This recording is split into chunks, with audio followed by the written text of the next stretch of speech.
y'all doing today? Great? All right, good. Well, ladies and gentlemen, I'm here to give you a warning right now. This is not, repeat, not going to be a boring lecture. I promise you that. Because we're going to talk about cartoons, yes, anime, Hollywood, and yes, ladies and gentlemen, believe it or not, late 1970s Federal Reserve interest rate policy. Yes. All right, with that out of the way, let me introduce myself. My name is Kevin McKeever. I am Vice President of Marketing for the Robotech franchise at Harmony Gold. As Alyssa mentioned, this is we talked about global anime. And you're thinking to yourself, well, wait a minute, Kevin, hold it. I mean, anime is from Japan. How can it be global? Well, that's what we're going to talk about here today. Because, I mean, the modern day anime industry, a lot of people would think, it was birthed in Tokyo. Well, I'm here to tell you, not really. Some people say, oh, well, Kevin, okay, I get it. Well, you could say maybe the modern day anime industry here in North America was birthed in Hollywood. No, folks, I can assure you it was not birthed in Hollywood. Okay, I know what you're thinking. You're thinking, Kev, I got you now. Because we all know the modern day anime industry was born in Texas, because that's where Funimation and ADV were from. Nope, it's not. You want to know where the modern day anime industry was born? Well, we have to go back to the beginning. And the beginning, it was born in the late 1970s in Washington, D.C. Wait, what? Washington, D.C.? What do you mean? Well, you see, folks, in the late 1970s, disco was king. How deep is your love, you may be asking. But see, folks, in the late 1970s, America was gripped by something called stagflation. Now, for those of you who were asleep during your economics class, stagflation is when the unemployment is up, economy is down, and inflation is on the rise. Now, to counter stagflation, the Federal Reserve, led by then Chairman Paul Volcker, raised what's called the Fed's fund rate. Now, how many of you have credit cards? Right? All right, yeah, we all raise our hands, right? Well, your credit card's interest rate is controlled by the Fed's funds rate, meaning your bank takes the Fed's funds rate and then tacks on 15% interest or 6% interest, whatever interest rate, that's how they make their profit. Well, to counter stagflation, as this chart can show you, in the late 1970s, early 1980s, the Federal Reserve raised the Fed's funds rate to about 18%. So if you tack on 10 or 15% on top of your credit card interest rate was 30%. Yeah. So this, of course, it made credit cards expensive. It made loans expensive, but it also made the US dollar a very attractive investment for foreign investors. People began buying US dollars all over the world and just depositing it in US banks, because you would get a 15% return just for your money sitting there. This $1 equaled 240 Japanese yen. And this opened the floodgates for anime to start coming over. And we saw this with Voltron in 1984, and of course, Robotech in 1985. However, the strong US dollar had a downside to it. It made US manufacturers uncompetitive. Namely, the steel industry in the United States and the auto industry. So the industry began lobbying the government, and these industry leaders sort of anointed Lee Iacocca, who was then chairman of the Chrysler Corporation in the 1980s. And the lobbying became so intense that in 1985, the governments the world governments began to respond. And these five gentlemen would change the face of anime. You're thinking, well, okay, Kevin, hold it here. These guys do not look like anime fans. And you would be right, because they are the finance ministers of West Germany, France, Great Britain, and the United States. They met at the Plaza Hotel in New York City, and they did what's called the Plaza Accord. They worked all together to drive down the value of the US dollar. The goal of the Plaza Accord was to drive down the US dollar by 25%. There was just one problem. It worked too well. Instead of driving the US dollar down by 25%, it drove it down by 50% a year later. This had a major impact on anime. Not only did the US dollar drop, but that means that the US dollar dropped, the cost to import anime increased the same level. So if it drops 50%, it means the cost to buy anime raises by 50%.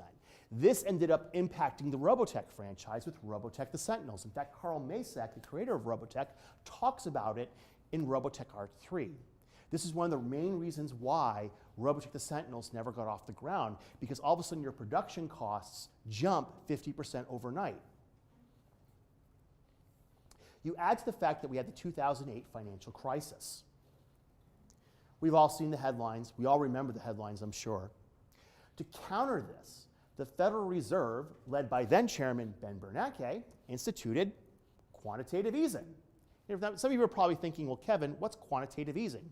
Well, to make it simple, quantitative easing is when the US government prints money and dumps it into the financial system.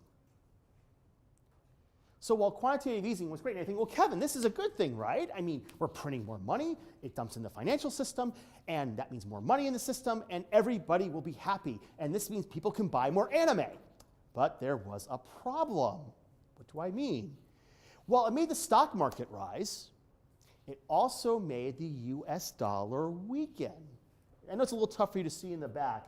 So back in 2007, according to this graph, showed that like roughly one US dollar bought 120 Japanese yen. When the financial crisis hit in 2008 and the Federal Reserve began responding with quantitative easing, by the end of 2011, it only bought about 80 yen, roughly losing almost 25% of its value. And as this decline in the US dollar began, we began to see problems in the anime industry popping up. We saw bankruptcies and we saw companies leaving the North American market because, as you can see, the fundamental currency exchange rate, which is what the anime industry is based on, has changed and changed the dynamics of the industry itself. So I sort of did this. I know I hit you with a lot of information up front, but I want to show you why the anime industry is global. It's not just what happens in North America. It's not just what happens in Japan. It's also what happens in Washington, D.C. It has a great impact on the anime industry. So that's sort of like my opening little spiel to give you an idea of how the industry has gotten much more global over the years. But now I want to hear what you have to say. And to help you with the class participation points, I came prepared. You see, I have brought a mystery box, and it has prizes in it. How do they drive down the dollar? Because they're the finance ministers, so they were able to sort of use various currency manipulations. Example, the Federal Reserve can print money and henceforth drive down the US dollar. So they could do various aspects. They could lower interest rates. Example, why did the US dollar become so strong? Because interest rates rose to roughly 20–25%. So they can drive down the interest rates, they can print more money. There's lots of things they can and have done to drive down the interest rates. And if you notice recently too, as interest rates have been slowly creeping up, the US dollar has gotten stronger. It's reaching some of its highs it hasn't seen in years. So there's lots of ways a currency can be manipulated, sort of like through external, like non-economic, non-market forces. It's exactly the same. In fact, anime was the canary in the coal mine. To go a little further, the decline in DVD sales hit the anime industry first. And it impacted it first. And now it's impacting the Hollywood studios. Paramount, Fox, all the major studios have done layoffs in their home video divisions. Why? Because people aren't buying DVDs anymore. How do you watch media now? You stream. You do Netflix, you do Crunchyroll, you do Amazon, you do YouTube.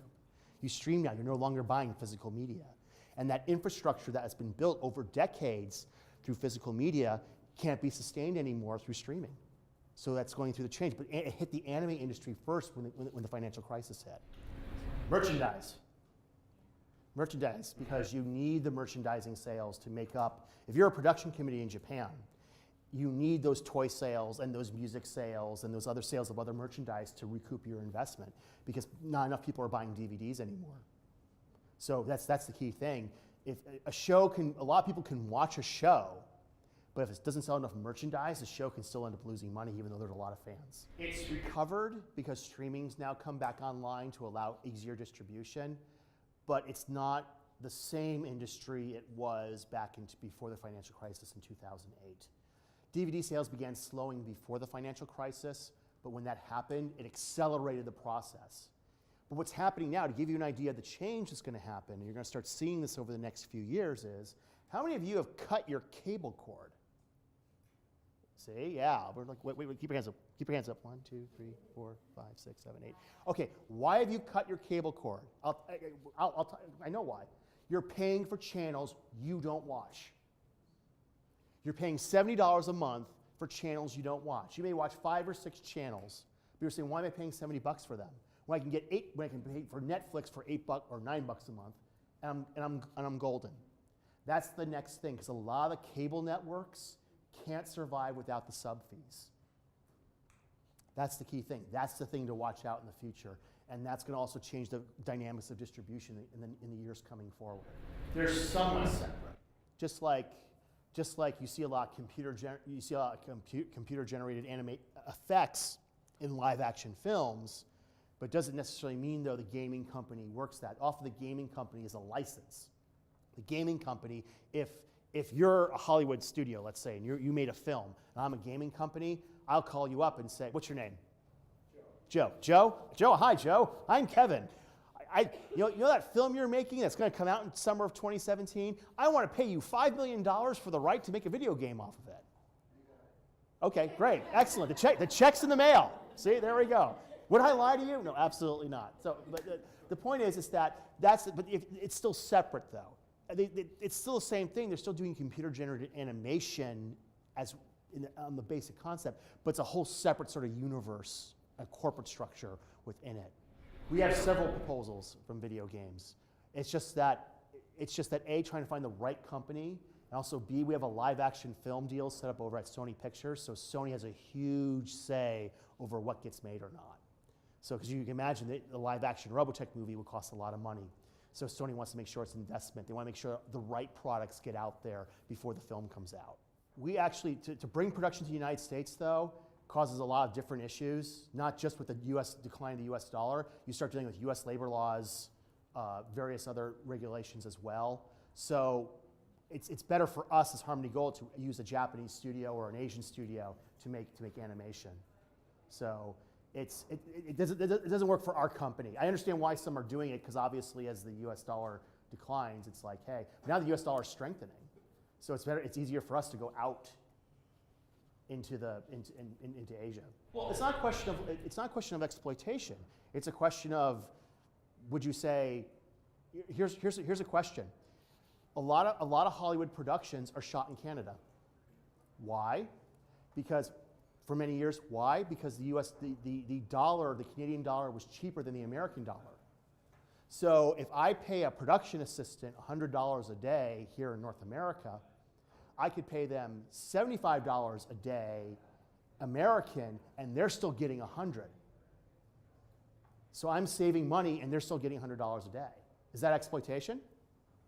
No, see, it's just the way economics works. Is that I could go out to a Japanese studio and say, okay, I have a budget of $200,000 per episode, right?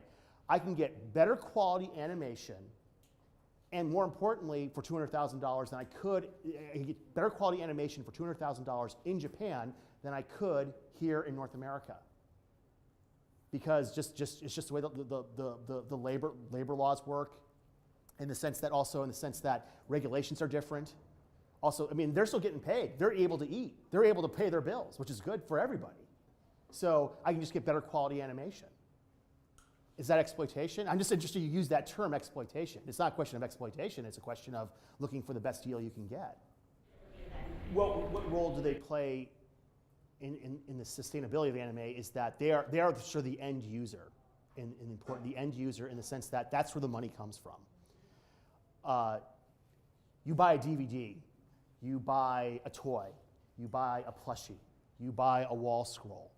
You're funding the anime industry, in essence, because without the fans buying those products, there is no anime.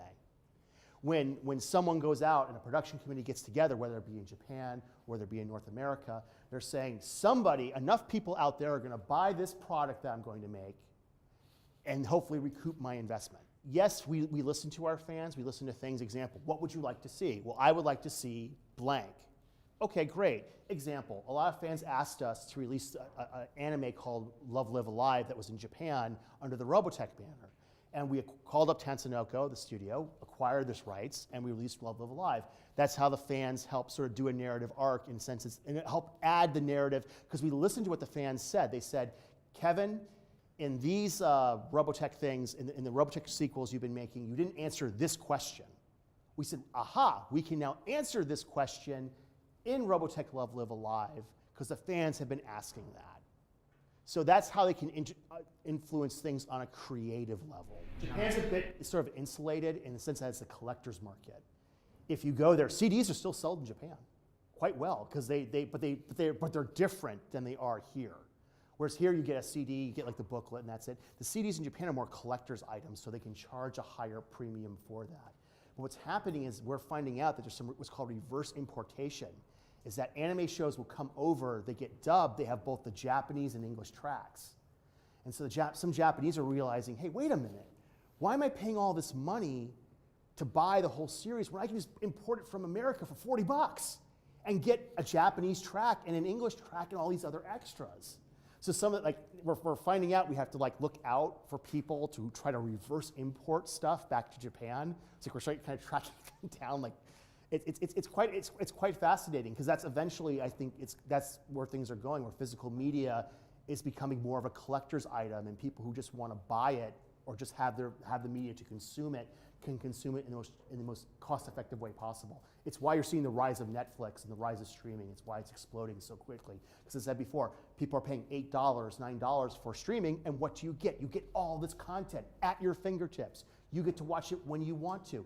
You want to watch, hopefully not right now, but if you wanted to watch a movie right now, because I'm boring, you can whip out your phone, press the button, you're on Netflix, and you're there, you're happy and ready to go. So the whole physical concept of physical media is changing.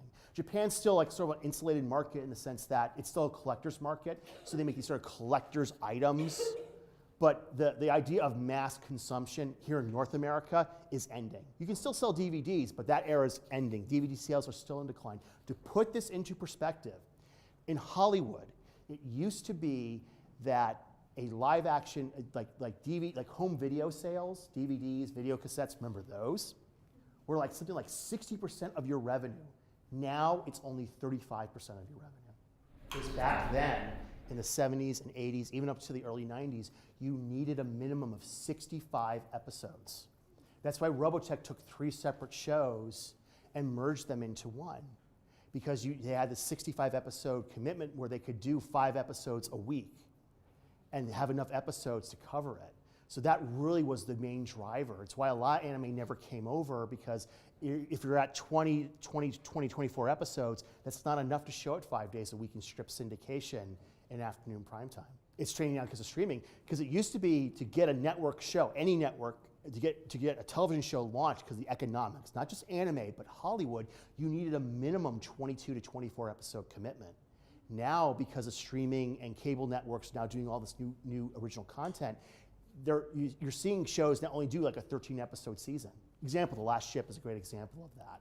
Before, you could not do that. That would be unheard of, even 5 years ago. But now that's how it's changing. Yes, you do, I think. I think you can be faithful, but you can also change things. As an example, look at the Ice Age movies. Now you're thinking the Ice Age movies, well, they do kind of so here in North America. That's true. But overseas, Sid the Sloth is a money-making machine. Because what Fox did was they said, look, translate this, change it so it works in your market. So what Sid the Sloth says in America is very different than what Sid the Sloth will say in Germany, because they use these sort of interesting little German jokes that only the Germans would get. But it did really well because people went, aha, Sid the Sloth is speaking to me. And that's good, and that's how they often do it, is that they'll often make these subtle little changes. James Cameron said it the best. He said this on the Abyss Laserdisc special edition, where he said, there's no purity when it comes to film. He said, the theatrical version will be different than the broadcast television version. The version you see on an airplane will be different from that. The version you see overseas will be different from what you see here in America, because certain countries have certain cultural issues where violence is okay, but sex is not, or sex is okay, but violence is not. So they'll change, they'll cut things, they'll change things, they'll change the dialogue so people can understand it. Because like on The Simpsons, there's a lot of jokes in that show that you have to be like American to kind of get. So you have to sometimes like make changes to them. Like an example, better example would be Ice Age, where it's like they'll get it in America, but they won't get it overseas. So let's just change it so the people in this market will get it. Because the goal is to make it funny. Because that's the thing. Sid's supposed to be funny, so let's make him funny. How do we make him funny in that market? So there's a lot of changing that goes on. When we brought Robotech the Shadow Chronicles to China in 2007, there were lines they did not use. We weren't angry or anything. We just thought, well, that's interesting. They didn't use that line. I'm just surprised. Like the line, there was just silence. And they just said it was just the way it did. It was actually pretty fascinating to see how they changed it. Because we just said, make it work in your market, because we want this to be a success. Because remember, as I like to say, it's show business with an emphasis on business. That's the thing. It's all, it's all about the money. Pikachu may be yellow, but he's all about the green. So we look at, will this reach a wide audience? That's how we sort of look at it. People always come to us and say, Kevin, I have this show. I was in Hong Kong recently, and an animation studio approached us and for animation, it was for a very young audience. It's not the question of the demographic is, it's the question of, will it be good enough to reach a wide audience? Because that's where you can really make your money in North America and Hollywood. So we look for, will it be in a wide audience? Some shows are good, but they're very narrowly focused. They're sort of like more niche audiences. And there's nothing wrong with that. But to sometimes reach that niche audience, it's going to require a lot of sort of marketing muscle behind it.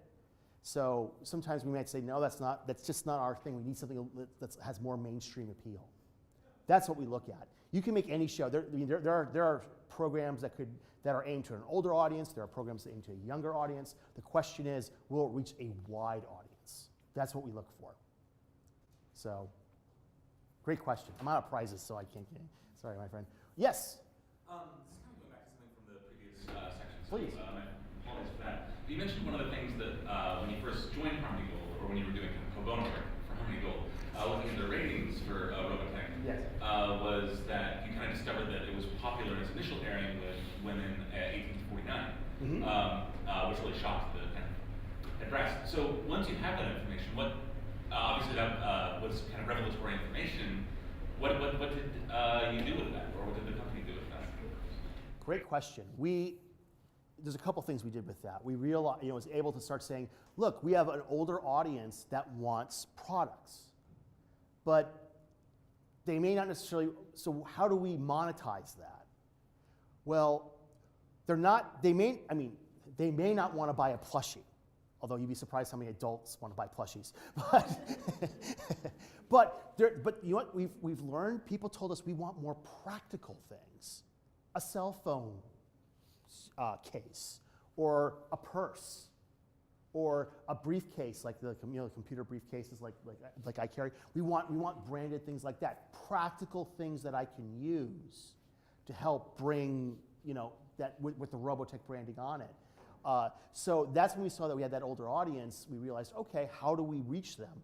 Well, they may not want things aimed at a younger audience, but they want things that they can use. Well, what do they use? They use like laptop cases. They need more practical things with Robotech branding on it. So that's one of the things that we've been doing. And also we've noticed that with the older audiences usually have more money to spend.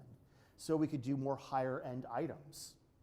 So example, in China, we made bronze statues of Minmay that ran $400 a piece. They all sold out. Because we have an older audience that's willing to spend that. Now, can a college student, is that really into the example of the college student market? No, so we make items for the college students that they can have. So we'll make like a laptop carrying case that runs about $30. See, something that they can use. We have more higher end items where it's aimed at that older audience as well. It's the key thing to understand what your demographics are so you can find products that reach them. And the best franchises, whether they be Star Wars or whether it be the Marvel franchises are ones that reach the widest possible audiences. They have products for everything. One of the things we're being asked now is, folks, as our fans get older, they're having kids.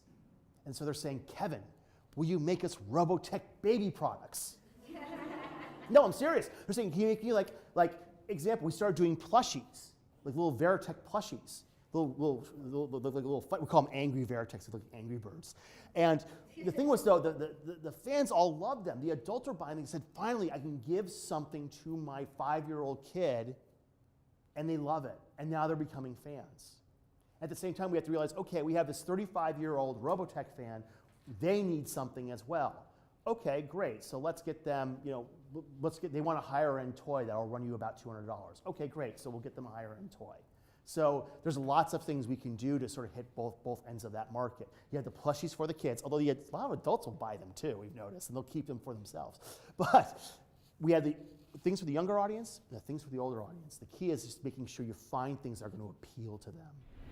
We don't stream it so much as we often produce our own content now. So we usually don't acquire shows. I mean, occasionally we will. We have acquired shows recently in the recent past. But mostly we produce our own content now based on what the streaming services want. So it's more like, it's gotten away from shows per se. With us, it's more of a brand. Robotech's a brand, like Transformers is a brand, like Voltron is a brand, like Star Wars is a brand.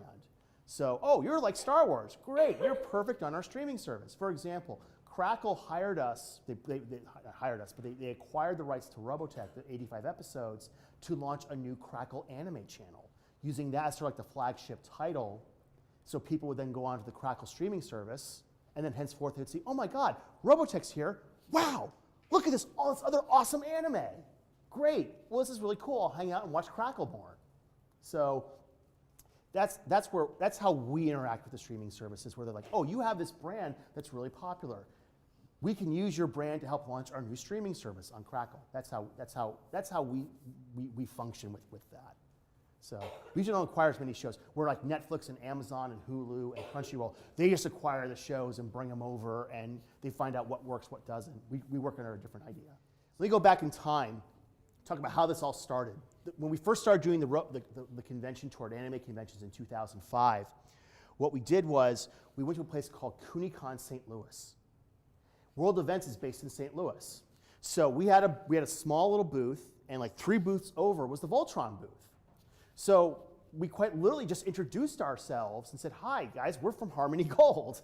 And it was Jeremy Correa, who was working at World Events at the time, said, hi, I'm Jeremy Correa, and we're from World Events, and we own Voltron, we own Robotech. And we said, I remember I told him too, I said, like one of the very first things they said, you know what, look, our fandoms overlap, our companies are very similar, let's be friends.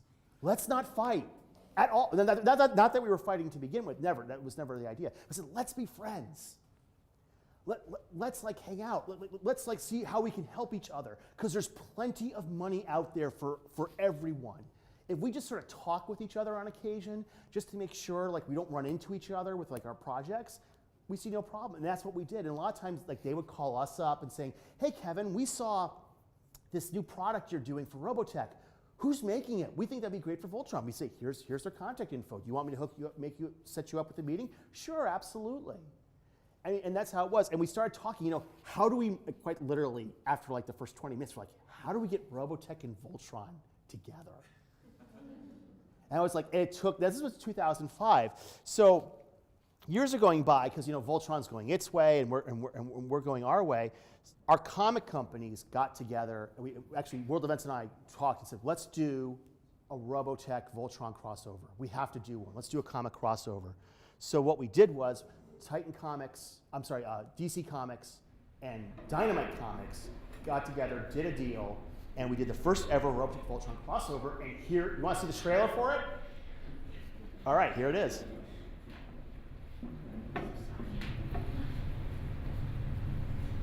What's going on?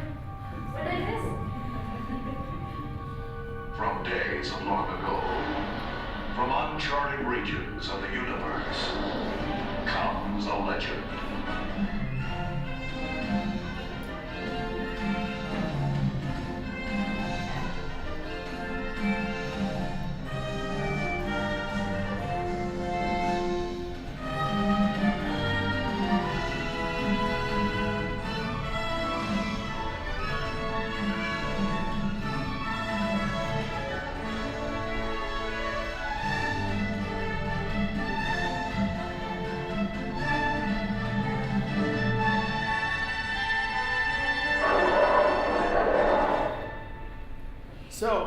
first ever Robotech Voltron crossover.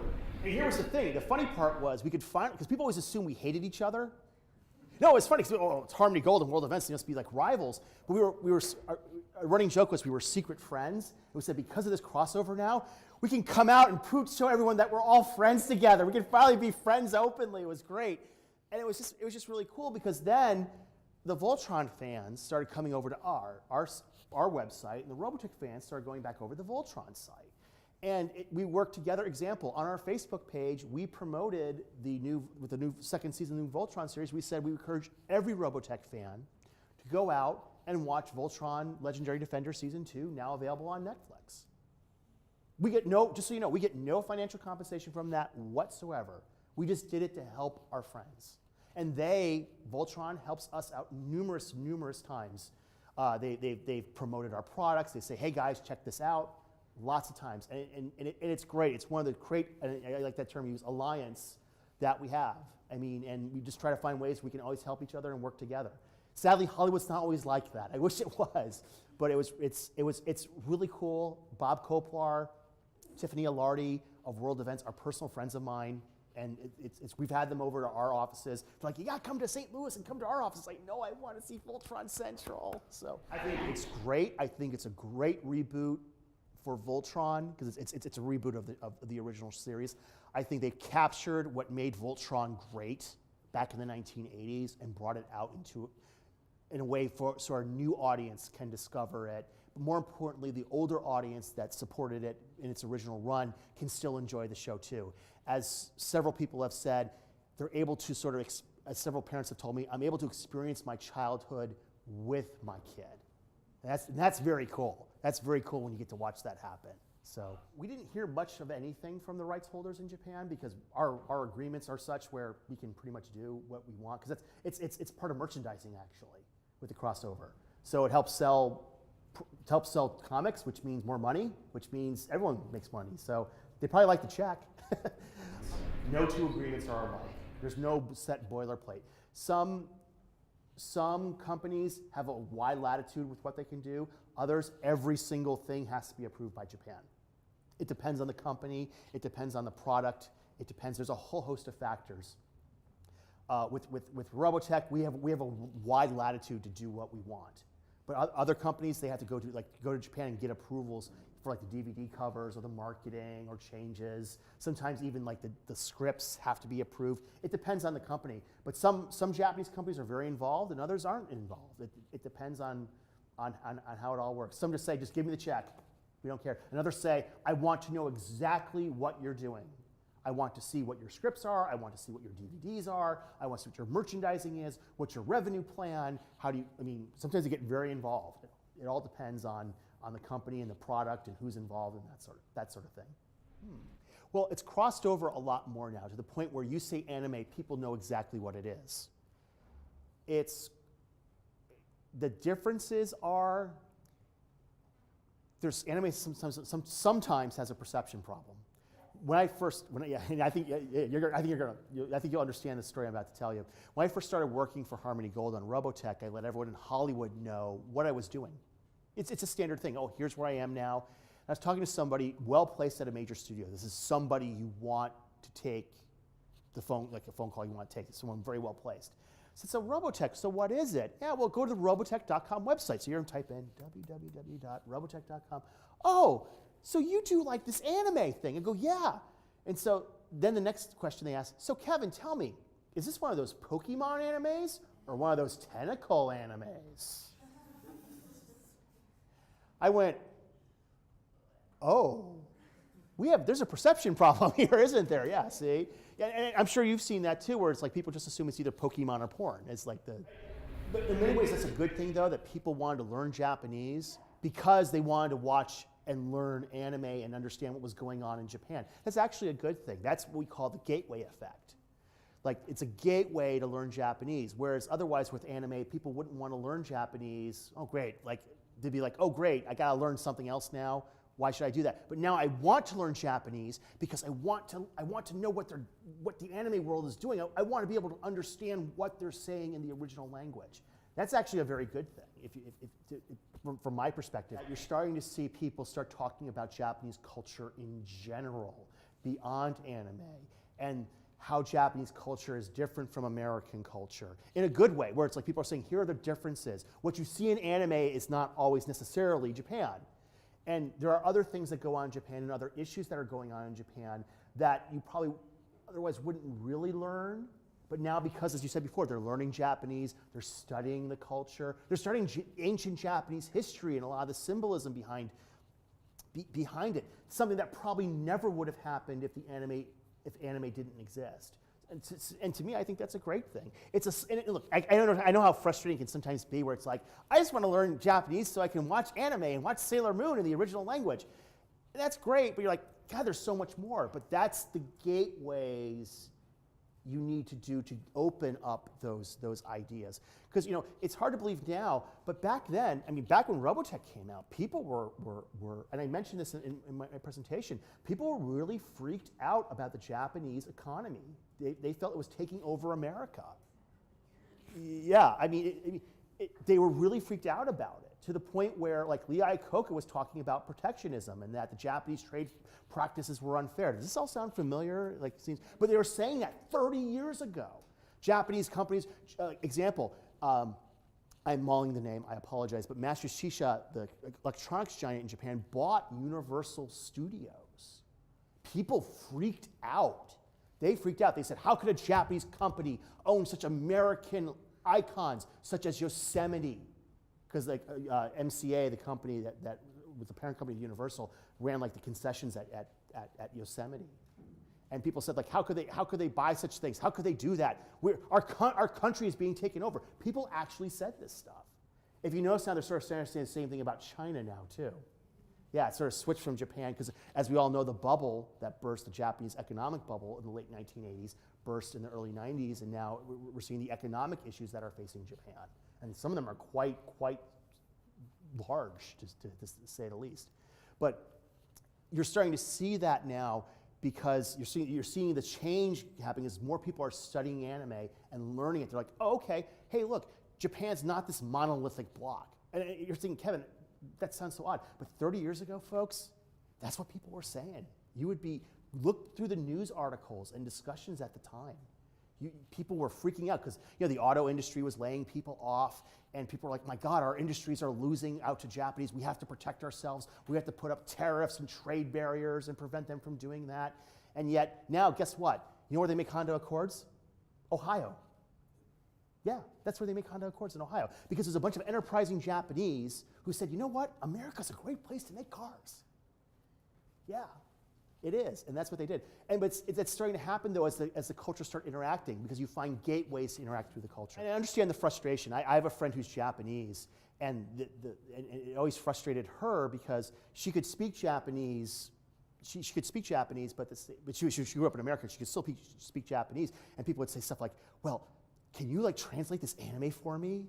And she's like, "Well, kind of, but it's like," you say, I know some Japanese, but not enough. But at the same time, though, it was a great way for people because they wanted to learn Japanese and learn about anime. How do I get through that? You need those gateways, and those gateways can open up.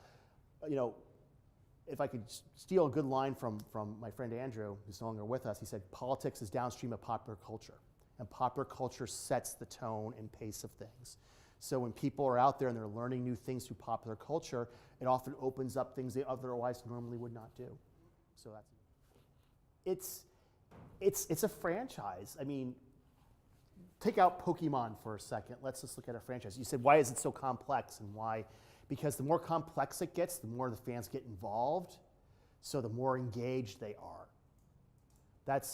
Robotech's a complex show, it has complex storylines, it deals with complex issues. Therefore, the fans get more involved. If they're more involved, they're more engaged with the franchise. You can monetize it. They'll want to have a deeper connection. That's part of the reason why Pokemon is so popular, is because you have these games that have quite complex rule systems. But it's done so as the kids get older, they can still play the game and still play it on a different level. What's big right now? Pokemon Go, right? Because why? Because it's designed so even adults are playing Pokemon Go. Kids can still play Pokemon Go if they want to, but adults, it's designed so an adult can play it and still feel like, aha, this engages me on that emotional level, but still is able to achieve that. It's why it's done. It's done because the more deeper connection you have in a franchise from a business perspective, a deeper connection my franchise has with you, the end user, the more you're going to want to engage my franchise and buy my products and engage with it and talk to your friends. Oh my God, Pokemon is so awesome. You should check it out too. What's the biggest endorsement you can get is when a friend comes to you and says, oh, this is so cool. You've got to check it out. You've got to catch them all. Well, my friend liked it. Well, maybe I'll check it out too. And then all of a sudden, they become fans because you have that sort of like that word of mouth endorsement. So that's why these things often can get quite complex. So it's like a drug, you know. It's like hardcore. You know, it gets more hardcore as you get more involved. But as you get more involved, you become more entrenched with it. And that's why Pokemon Go is such a huge success. So that's why you're going to seeing a lot more of those mobile Pokemon Go style games for other franchises.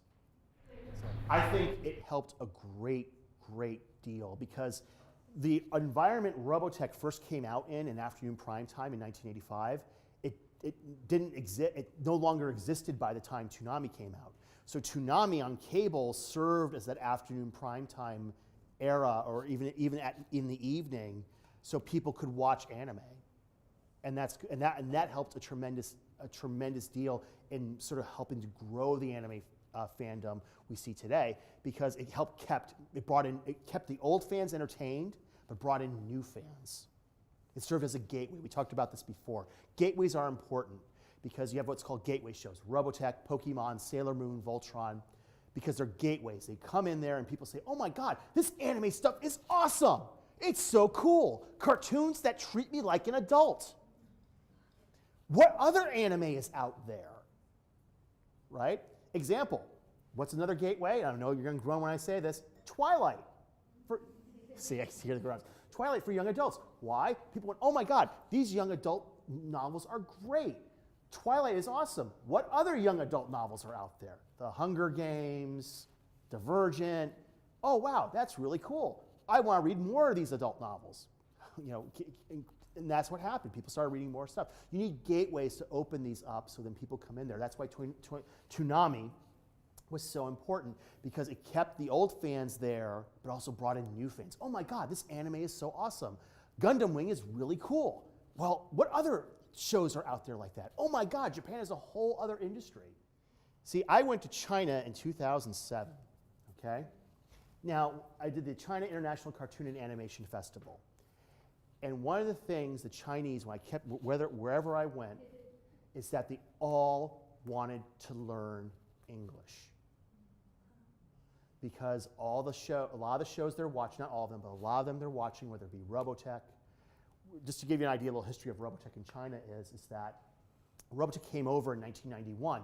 It came over with G.I. Joe, Transformers, and He-Man.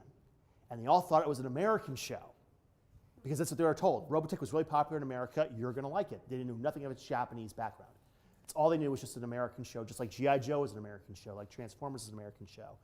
But a lot of people, when I go to China and I do the China conventions, is that they all want to learn English. People will come to me and say, Kevin, I want to learn English because I want to be able to interact with you, the American. Why? Because I want to interact with you. I want to do business with America. One of the fastest growing tourists coming into America now is from China, because they want to see America. They see America in our television shows. They see America in our movies. And they're like, I want to go there. I want to walk down and see Sunset Boulevard. I want to go and I want to see the Die Hard building, which people do that. They want to go see the Die Hard building. Because the actual building is there in Los Angeles. They've seen it all the time. They see Die Hard, like, oh my God, that building actually exists. I want to go see it, you know? They see these things and like, I want to be a part of that because I want to learn English too. I've had people come up to me and they say, Kevin, I want to practice my English on you. I'm like, why? Well, because you're an American. I go, yes, but we don't speak English, okay? They're like, you know, I failed English, for God's sake. So I'm not the person to practice English with, trust me. But the thing is that that's what they want to do because they see the pop culture, they see the movies and the television shows, and now they're like, I want to make movies and television shows that are that are like you see in America. So that's how I think how you see that gateway, where it's like, yeah, in other cultures, when I go to China, that's all they want to see. They always ask me tell me about America, tell me what it's like.